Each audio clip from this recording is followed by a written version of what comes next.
Countries around the world are investing in clean technology to raise fish in aquaculture farms to meet the growing demand for seafood. And Korea is no exception. It's experimenting with ways to advance aquaculture technology. Hyesung has this report. Here at the National Institute of Fisheries Science, eel, a favorite with Koreans, grow at a healthy rate in these round tanks. 지금 보이시는 게 하얗게 우유처럼 나오는 게 정자예요. 예. Researchers are inseminating the sperm with eggs to breed eel, and they say finding the right timing and feed are critical, which is why it takes decades to perfect the process.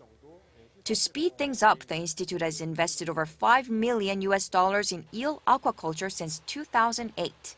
4 years later, in 2012, they'd cultivated artificial eel eggs, and 3 years after that, they hatched their first glass eel, which produced its own eggs. Researchers are successfully breeding eel in a completely controlled environment here. Not only that, in terms of pollock, they also became the first in the world to do so.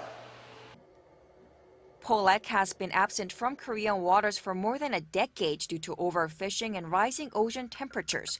But Korean scientists have developed a feed that can survive in low temperatures, and for the first time, they raised a second generation of pollock this year. But experts say that for Korea to become a major player in the global aquafarming industry, greater investment and policy changes are needed. In Korea, fish farms are small operations with about 3 farmers each, which helps produce a diverse range of fish but makes mass production difficult. A change in the current aquaculture law, which bars conglomerates, is needed. Norway, the world's largest exporter of salmon, has companies managing the entire value chain, reducing costs and maximizing benefits.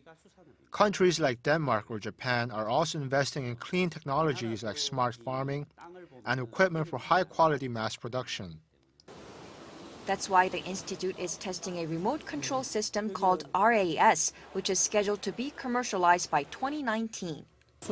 The system lets people check temperatures, acidity levels, and water circulation from afar, which could reduce labor costs and facilitate mass production. That's why the institute is testing a remote control system called RAS, which is scheduled to be commercialized by 2019. With the global population expected to reach 9 billion by 2050, the demand for protein is expected to grow by 70%. And the UN Food and Agriculture Organization has pointed to fish as a promising future source of protein. And to meet that demand, here in Korea, researchers are working to advance their technology so fish farmers can make the transition from catching fish to raising them. Hyesung, Arirang News.